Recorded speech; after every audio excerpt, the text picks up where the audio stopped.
Hey guys, welcome back to Living in Kansas City. I am Max Jones. Hey, it's Zach Morton. And if you're new to the channel, we make videos about everything you need to know about living in Kansas City. We've been helping people move to Kansas City for over 26 years now. We've literally helped thousands of families with over 750 5-star Google reviews. So make sure you hit that subscription button if this is your first time to the channel. So today we're talking about survival, and I don't mean surviving a Chiefs game in January, though that's pretty brutal too. We're talking about the real challenges that catch people off guard when they move here to Kansas City. Absolutely, Max. And we're not trying to scare anybody off, but we have lived here for over 47 years. We've seen lots of patterns with people moving in and out of Kansas City. And there are certain things that make people either fall in love with Kansas City or make them start looking at the classifieds. So let's jump right into it with reason number one why you might not survive here in Kansas City. And that is that seasonal mental health challenge. They call it seasonal depression. Yeah, it is real. Once we're getting ready to head into winter, and once the days get shorter and they adjust the clocks and it starts getting dark early, I do get a little depressed. Yeah, definitely. And I mean, one of the things I start doing is kind of boning up on the vitamin D, take a little extra vitamin D. That seems to help. It is, we do have periods where it's gray for weeks. The sky not only does it get dark early, but the sky will be gray and overcast. You've got the low sun angle. So you do kind of get that vibe that you just want to, I don't know. What I do is I try to get outside as much as I can. I've got a dog that I have to walk every day no matter what. So that kind of forces me out the door. I will say we do have a super harsh period for about 3 weeks where winter is brutal in Kansas City and it gets super cold. We might see temperatures down to 0 at night for a few weeks. But other than that 3-week spell, it's not like you can't get outside, especially during the day, get out, walk the dog, take a lap around the neighborhood, and at least get a little bit of sunlight if it's not gray. Yeah, it's really February that'll get you. And that, that'll be tough for some of you folks that are from other states that are warm. Everybody thinks about Christmas and a white Christmas, but it's usually not a white Christmas here in Kansas City. It's not until February rolls around, and that's when it really gets you. Late January, early February. Yeah, and they call it the Arctic blast. You'll see it on the news, and there's this big impending doom cloud that comes down out of Canada and just drops right on us. And anyway, so everybody talks about it. I mean, the road crews do pretty good here. We do get snow a few days during the year that is significant, and the road crews are out doing a good job. But, with all that snow and freezing temperatures, our roads take a pounding. So then you see the roads start to deteriorate with huge potholes, and people are hitting potholes, and you'll see cars on the side of the road that have blown a tire because they landed in a... So it's a real thing, and it's just kind of frustrating, and it's just something that everybody here in Kansas City has to deal with in the winter. Yeah, it's really that first winter that's the toughest and will be the true test for you folks. So buckle in, and it's really the people that enjoy winter sports or just get out and take it head on, I think, that do the best. If you stay inside bundled up all winter long, then you really will get into that depressive state. You got to get out there and attack it. Get out there and do a lot of things that we'll do. So when I think of winter and being trapped inside is, of course, it's football season. And if you're going to come to Kansas City, you're probably going to end up being a Chiefs fan at some point. So every Sunday, there's always a get together, whether it's in the neighborhood or at your local pub where everybody's getting together for the game. So that's a great reason to get out in the middle of winter and just, all kinds of parties. That's when a lot of people have their holiday parties. I will say personally, I always try to land on a beach somewhere in the middle of winter, just to go out and get some sun for a week and take advantage of that, or get up into the mountains and get closer to the sun to get to help ease that gray depression. Yeah, or like ice skating is a fun thing to go down. Plaza Lights, that you can go down and check out that. So there's some activities to do in the wintertime that make it a little festive and sort of thing. So get out there or get out of town. One of the two. What's your favorite thing to do in the winter, right, Kansas City? I like to drink. No, I don't know. I mean, I'm kind of like you. We'll get out of town, go to Mexico, maybe try and get the kids out of school, but they're into sports so much now that we've got them in, their winter training programs and all that kind of stuff. And then they're older, so it's more important to not miss school because of their grades. So I think we just got to face it head on, hunker down. And yeah, that's true. I mean, having kids that are in sports all through winter and baseball, there's always camps going on. That does get you out and keep you active. You're bumping into people, talking to coaches, talking to the parents. So that will keep you out of that kind of depression mode where you just get home and Netflix as soon as it gets dark and sit on the TV for 5 hours till you fall asleep. So yeah. And then, just getting in the gym too. keeping the routine going. Yeah, getting in the gym definitely helps get the blood flowing. And you know, another thing that's great to do is cook. You know, you can put something great in the crock pot and, you know, fill the belly with some pot roast and mashed potatoes or something. Yeah. So that's another way to combat the depression, is just feed that baby. Yeah, and I will say on the flip side too of that, we just had a client from California who pulled me aside. He came to one of our 4th of July parties and he was like, hey, Zach, you know, we had the same weather in California, but there is something about Kansas City and all these seasonal changes, and even really just day to day. I mean, we can have a flux of 40 degrees in the fall and the spring and even in the winter. He's like, it really makes you appreciate, you know, some days over other. If you don't have a bad day, then you can never have a good day. You don't enjoy it as much. So it's nice to have those dramatic changes. It really makes you appreciate life a little more. Yeah, a little pain will make you appreciate feeling good. Are you thinking about relocating to Kansas City? Well, we've got just the thing for you. Our team has actually taken the time to create the ultimate relocation guide, which is meant to save you hours of research. And we've linked it down below, from top employers, the best hospitals, and the highest rated schools, and a boatload of other information you're gonna wanna know before making the move. And the best part, boy, this guide is 100% free. That's right, you heard me right, 100% free. Just click the link in the description in the top pinned comment. Hope that helps. All right, so that brings us to reason number 2 why you might not survive up in Kansas City here. And that is the social hierarchy and a little bit of a clique culture. Yeah, people are generally, I mean, we talk about it all the time, how friendly everybody in Kansas City is. And that's true. You're walking down the street, everybody's waving hi, they'll stop and talk to you.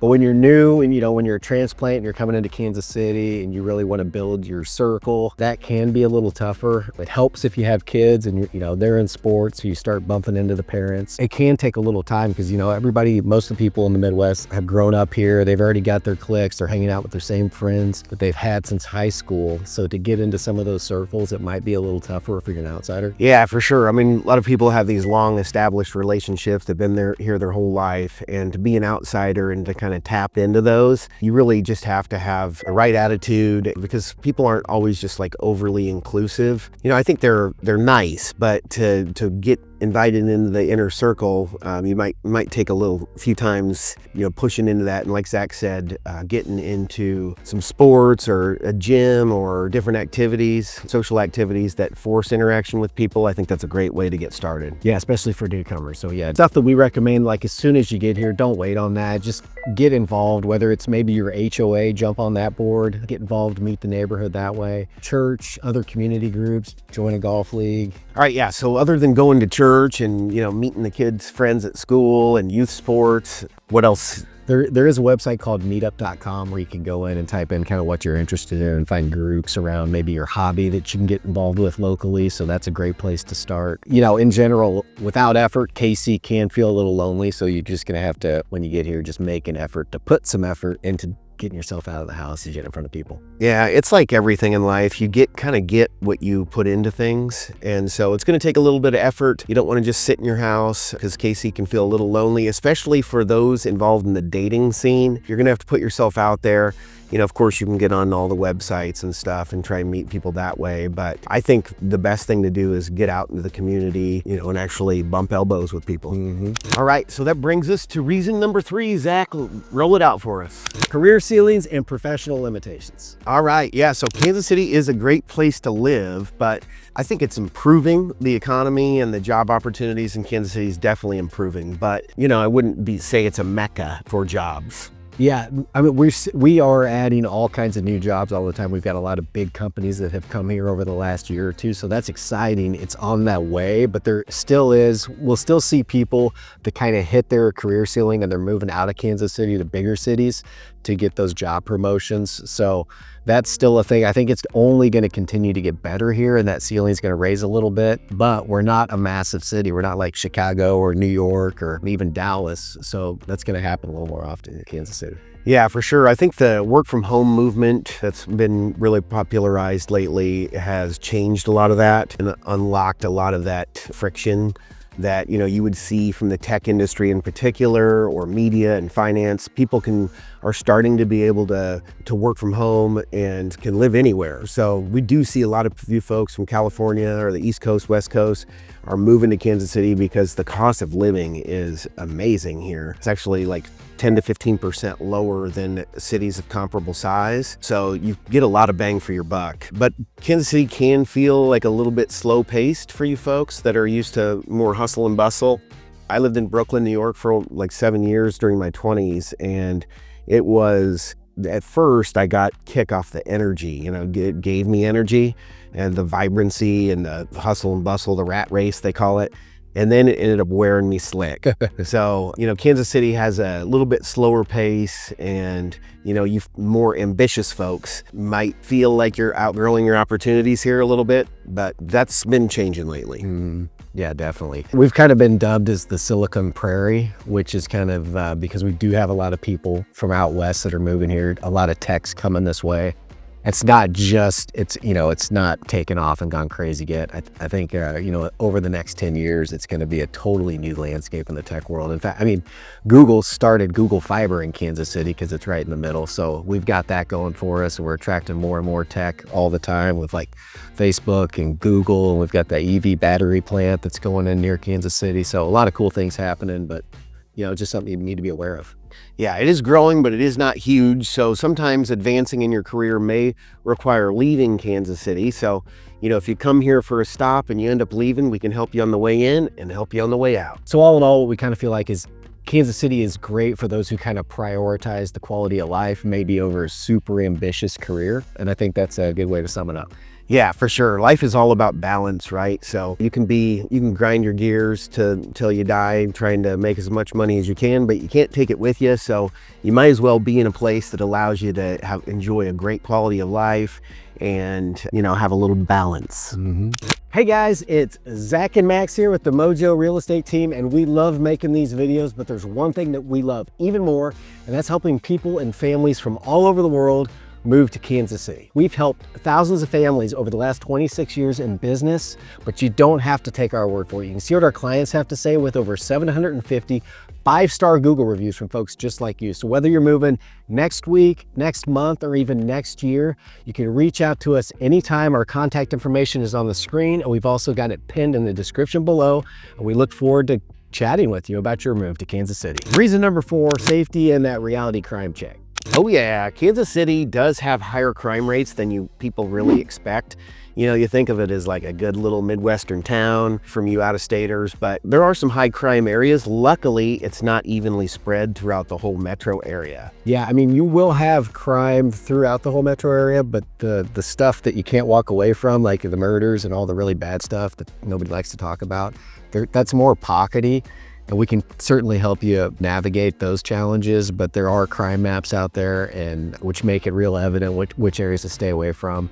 But there's petty theft and all that kind of stuff everywhere. And usually what we see is, the denser the population in the county or the city or the suburb, usually the more crime. So you'll see more of that around downtown Kansas City and some of the old dense neighborhoods that are still really close to Kansas City. And then the suburbs, I think pretty low crime across the board. I mean, all the major suburbs of Kansas City, like I'd give it the will I walk down the street at midnight or 1 o'clock in the morning test. Or would you leave your doors unlocked? Or would you leave your doors unlocked? And yeah, for the most part, most of the major popular subdivisions in Kansas City that you're probably looking at pass that test for me. Yeah, I mean, when I lived in New York, I bring that up again, I parked my bike outside of a bodega, popped my head in for like 2 seconds, turned around and my bike was gone, like almost like the rats carried it off.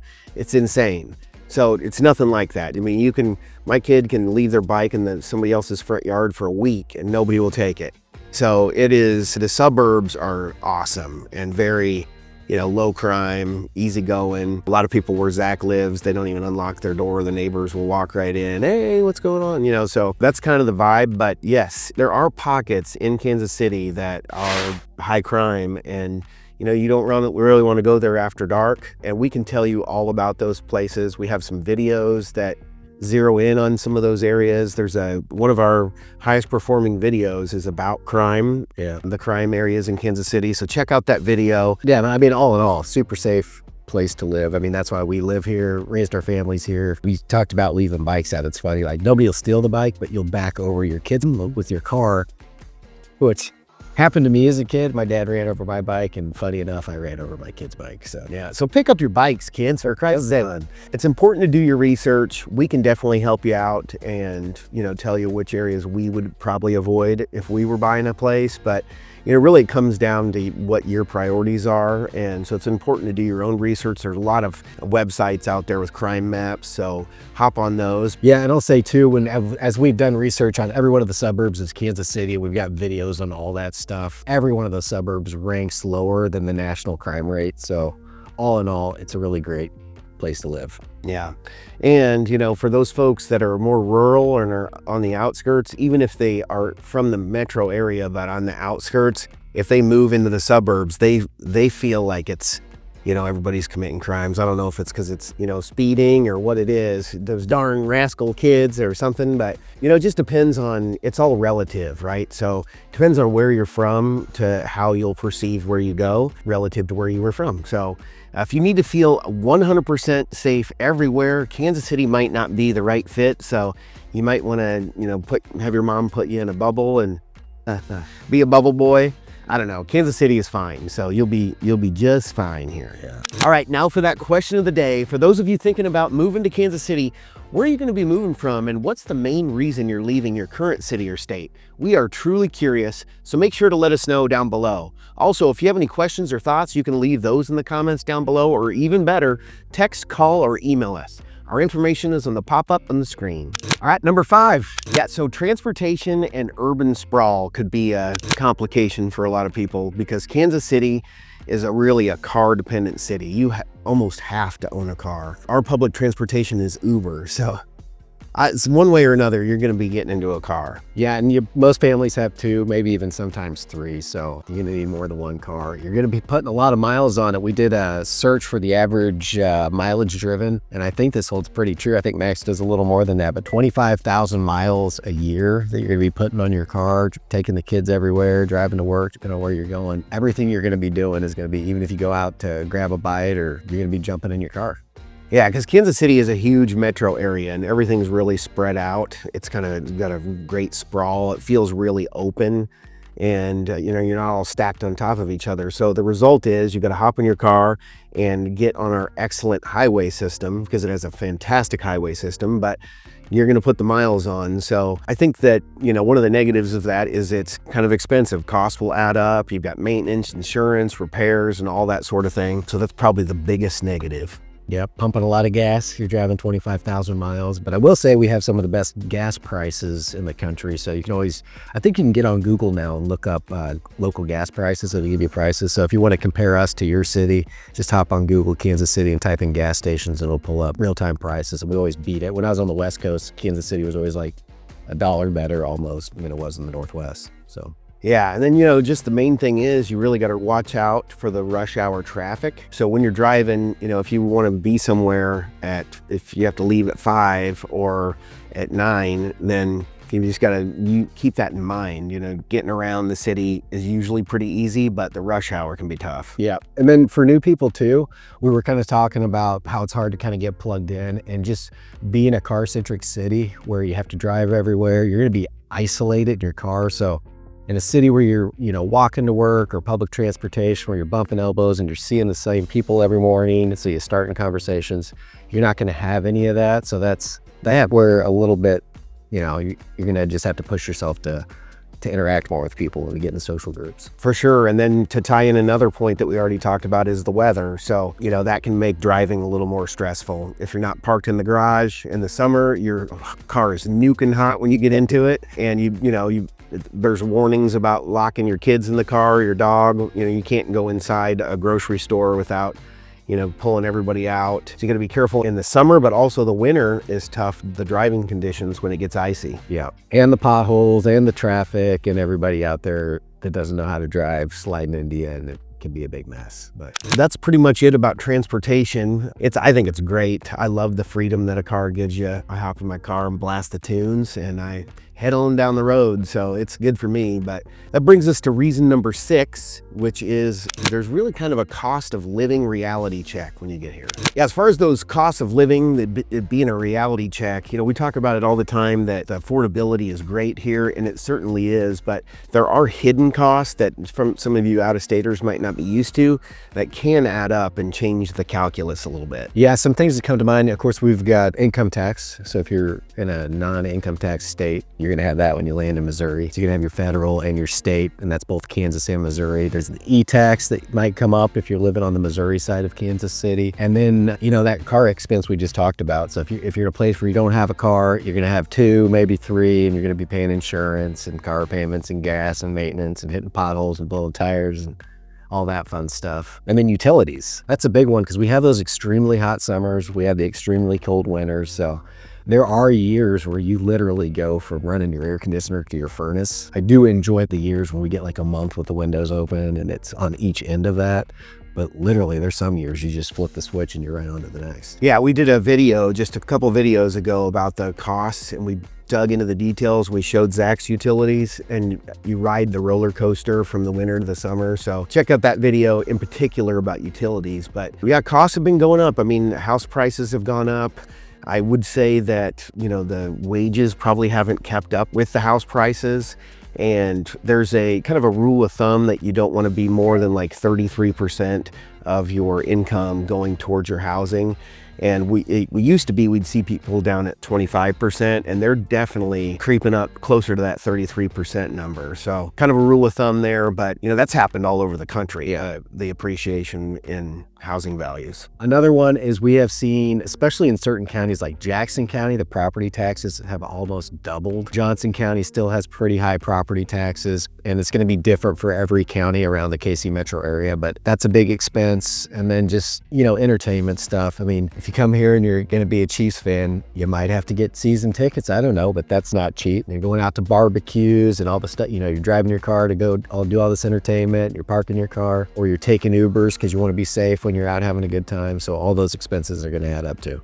Yeah, restaurants have gotten pretty expensive. I remember you could go out to dinner for under $100, and that's not the case anymore. So Chiefs game, you got $300 a ticket, you're bringing your whole family, that's $1,200, and then you're paying to park and you're buying food for the kids and everything. I mean, the entertainment does really add up, but I mean, what a better thing to spend your money on. That's how I like to think of money, is it's fun tokens, because you can't take it with you after all. So it's nice to have a little safety nest, a nest egg, so to speak. But yeah, not as bad. That reminds me of, I've got a realtor friend that's in Miami, and we were talking about restaurant prices, and he said for him to take his wife out, have a bottle of wine, and do a nice 4 or 5 star restaurant, it's $800 to $1,000. Wow. So we're not quite there yet, Yeah, that's maybe $20 a head. Yeah, Vegas prices. So anyway, could be worse. Yeah, $100 a head if you throw in a bottle of wine, for sure. But hey, good times. That's what it's all about. I like to have good times. Yeah, having fun is what it's all about, and I think you're gonna have a great time in Kansas City. So there you have it. That's 6 reasons why you might not survive here in Kansas City. And look, we're not trying to discourage anyone from moving here. We love this city. We built our lives here. We've helped thousands of people make successful transitions to Kansas City. But we want people to be realistic about what they're getting into, because the people who do the best in Kansas City are the ones that understand the challenges and have a plan in place for dealing with them. So if you're that type of person who thrives on diversity, career advancement, walkable urban living, and year-round outdoor activities, Kansas City might not be the place for you. It might not be the best fit. But if you value community, affordability, family-friendly lifestyle, and you don't mind trading some opportunities for quality of life, then Kansas City could be perfect for you. The key is knowing yourself and knowing what you can and you can't handle. And if you're thinking about making a move, definitely reach out to us. We can help you figure out which neighborhoods might work best for your lifestyle, what to expect in terms of housing costs, and how to set yourself up for success. All of our contact information is in the description below. We have helped thousands of families move to Kansas City, and you can check out our over 750 5-star Google reviews. And now we'd love to help you. And hey, if you've liked this video, make sure you check out our other videos about Kansas City. We've got videos about the best neighborhoods, the most expensive suburbs, and things you'll love about Kansas City. There's a whole playlist. Thanks for watching. We'll see you on the next one. Bye-bye.